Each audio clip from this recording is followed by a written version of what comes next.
Hi, this is going to be 3.6, the chain rule, part 1. And what we're going to talk about is obviously the chain rule. So we're going to see what do we do with functions that don't look like what we've dealt with so far.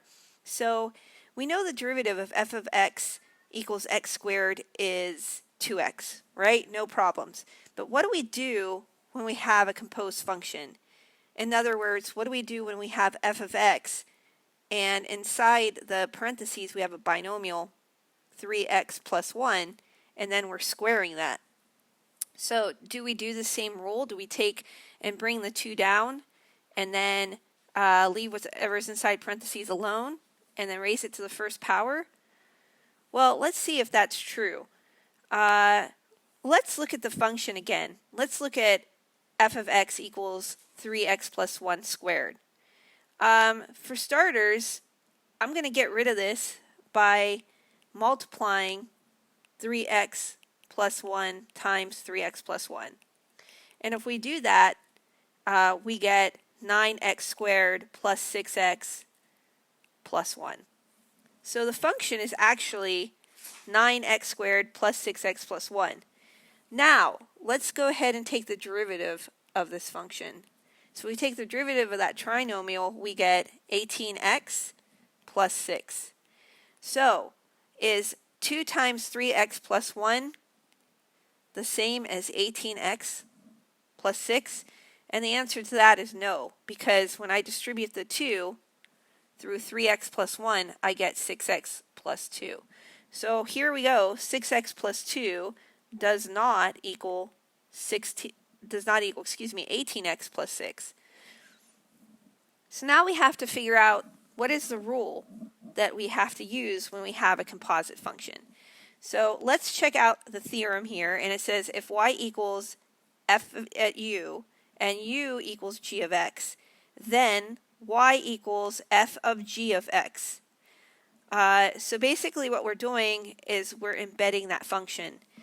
If the derivative of y with respect to u equals the derivative of the function at u, and du dx equals g prime of x, then we can say that the derivative of y with respect to x equals dy with respect to du times du dx, or the composite function f of g, taking the derivative of that in respect to x, equals the derivative of the function of g of x times g of x. So this is what we like to call the inside out rule. Is basically what's going to happen is you're going to take the derivative of the outside and then you're going to work on the inside. Okay? So you take the derivative of the outside, evaluate at the inside times the derivative of the inside. Okay, so let's see this in action. For starters, we have f of x equals 3x plus 1 squared.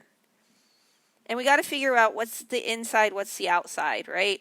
So the inside is this 3x plus 1, and the outside is the squared portion, okay? So I'm going to take the derivative of the outside first. So I'm going to bring the 2 down. I'm going to leave the inside alone. And when I do that, I get 2 times 3x plus 1 to the first power. Now, I have to take care of the inside. So you're going to take the derivative of the inside next.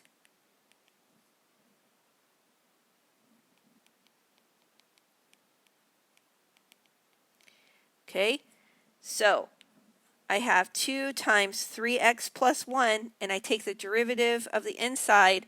So the derivative of that is going to be 3, because I'm going to take the derivative of 3x, which is 3, and the derivative of 1, which is 0, which I'm not going to put down. So now I have 2 times 3x plus 1 times 3. Okay, so now I get 6 times 3x plus 1. This equals 18x plus 6. Now if we look back, is that the same answer we got when we expanded the binomial? And the answer is yes. So that's how the rule works. So once again, I'm just going to review that with you really quick. We use a chain rule to find the derivative. You derive the outside first, leave what's inside alone, and then take the derivative of the inside. Okay? So I'm going to write that down. Take the derivative of outside first. Leave what's inside parentheses alone. And then take the derivative of the inside. Okay? So those are your 3 steps when you do the chain rule. All right. So once again, I have a little note here. Never change the argument of the trig function when you take its derivative. Okay, so let's look at this part B. Speaking of trig, we have y equals sine of 3x squared plus 1. Okay, first of all, we got to figure out what's inside, what's outside. By the way, I can't do this by taking, y equals sine x.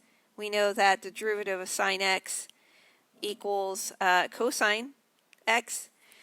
The reason why this is more complicated is because I don't have just an x there. Okay? The reason why it's more complicated is because I have 3x squared plus 1, which is a binomial, right? So the inside function is going to be this 3x squared plus 1, and the outside function is going to be sine. Okay? So once again, we take the derivative of the outside first. Okay, the derivative of sine, I just did that a second ago, is cosine. So right now, I have cosine of 3x squared plus 1. So we took the derivative of the outside first. Okay? And I'm just going to put a little note, I took the derivative of that, okay? Now I have to look at the inside, okay? The inside says I have 3x squared plus 1. I'm going to take the derivative of that, okay? So I write down the problem that we got, 3x squared plus 1. And now I take the derivative of 3x squared plus 1, and the derivative of 3x squared is 6x. The derivative of 1 is 0. So right now,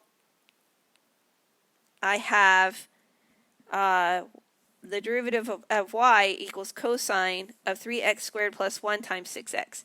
If I want to make this look a little bit better, I'm going to bring the 6x out front to get 6x times cosine of 3x squared plus 1. And that is your derivative. So once again, outside first and then inside second. Okay? All right, so let's go ahead and do the next page. And I wrote this down because you're going to need some room, this one, because if we look at it, it says find the derivative, and we notice that we have a quotient. And I can't simplify that quotient, so I'm going to have to use a quotient rule to take the derivative of this. And I'm looking at the denominator, and I see I have inside and I have an outside. So I know I have to use the chain rule on the denominator, okay? So if I use the quotient rule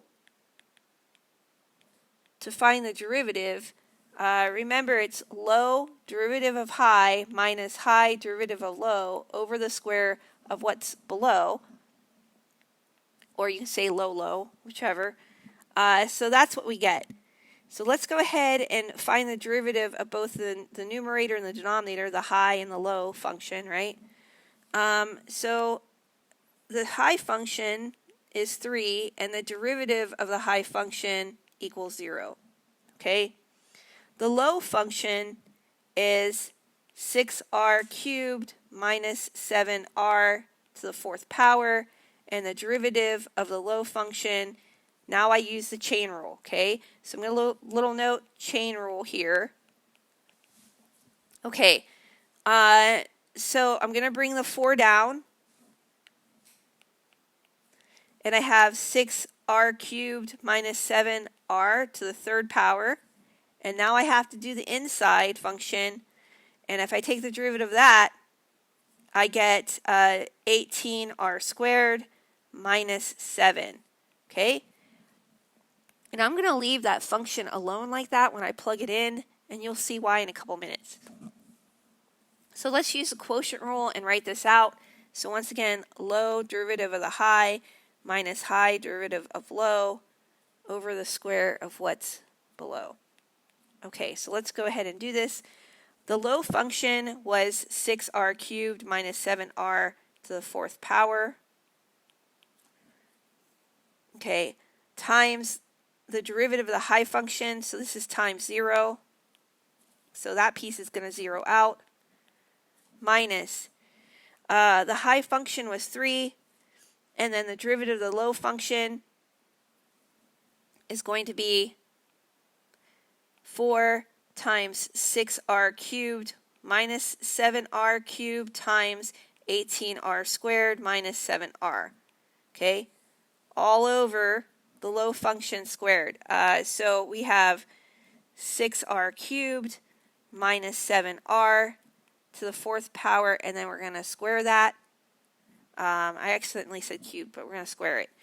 Okay, so let me make this look a little better. This all is going to cancel out.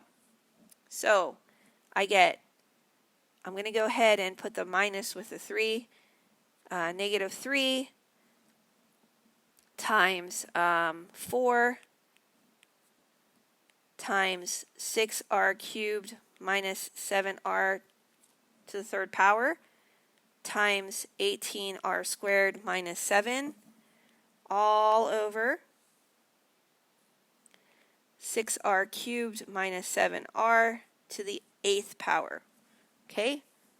All right, since everything in the numerator is basically multiplied together, what I'm going to do here is I'm going to go ahead and cancel some things out.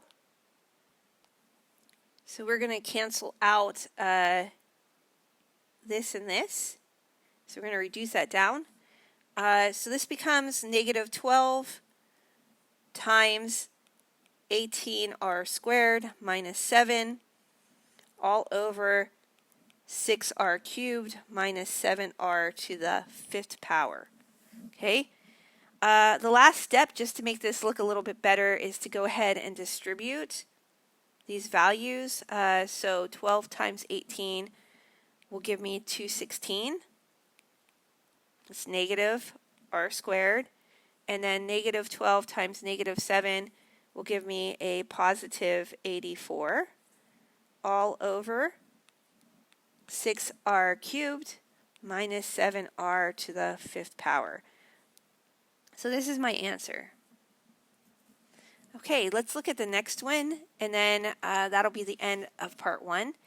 So part B says we have s at t equals t squared tangent of 3t. So the directions also say to find the derivative, and we notice that I can't simplify this, and I see that I have to use the product rule. Okay, so just as a remember, the product rule is uv prime plus vu prime. Okay, so let's write down some things. U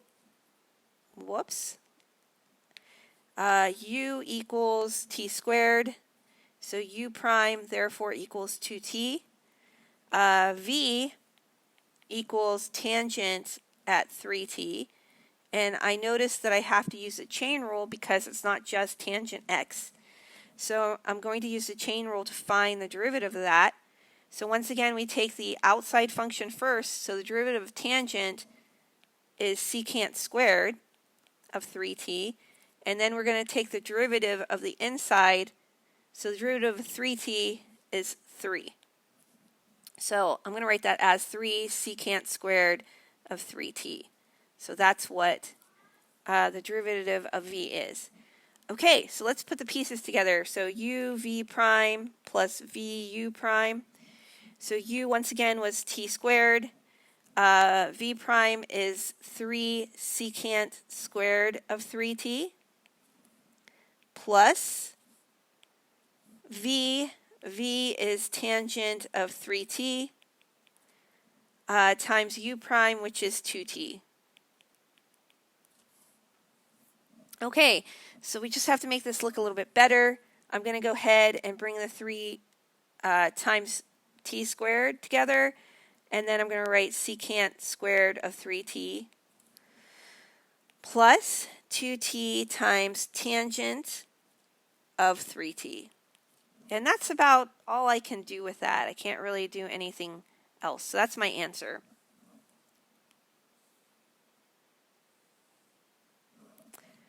Okay, so this last problem on this page, and then we're going to call this the end of this video, is find the derivative of f of x equals x plus 1 cubed over 2x minus 5. Okay, I noticed that that is definitely a quotient. I know I'm going to have to use the quotient rule. So once again, the quotient rule is low derivative of the high function minus high derivative of the low function over the square of what's below, or low squared. Okay, so the low function is the denominator, the high function is the numerator. Let's go ahead and write this out. So the low function is 2x minus 5 to the 4th power. The high function is x plus 1 cubed. The derivative of the low function, we have to use a chain rule on it, so I'm going to bring the 4 down, and I'm going to do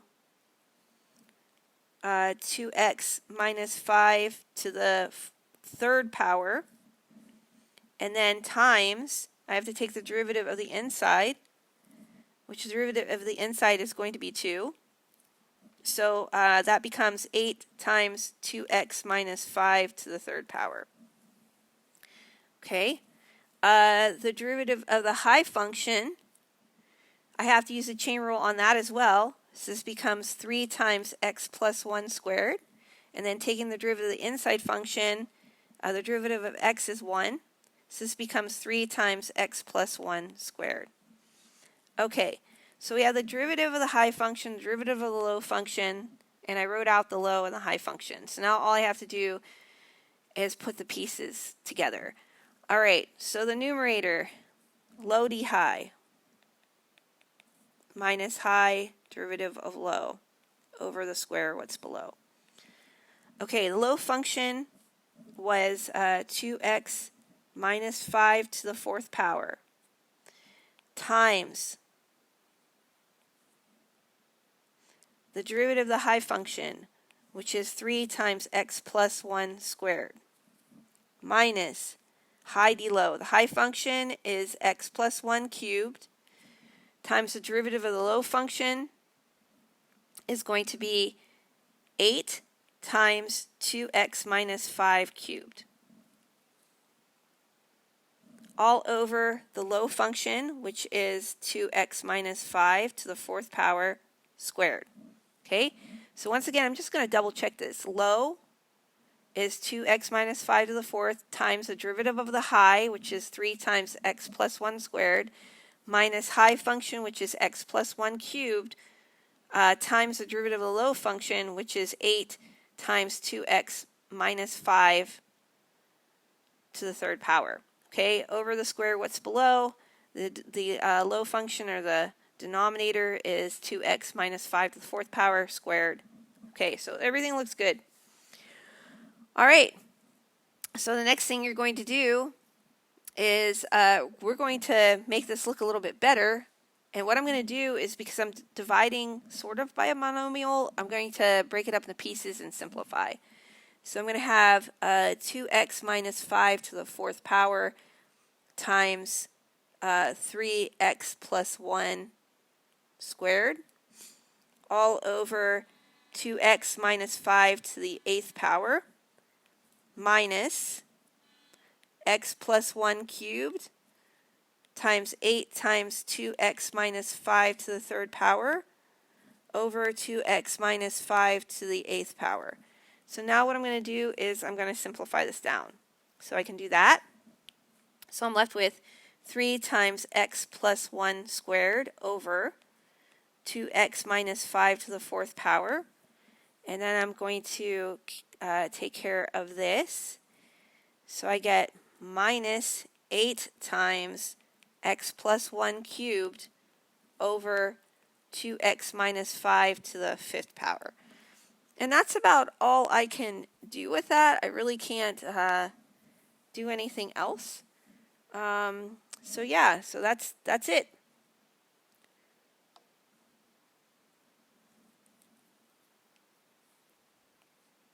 And that's the end of part 1.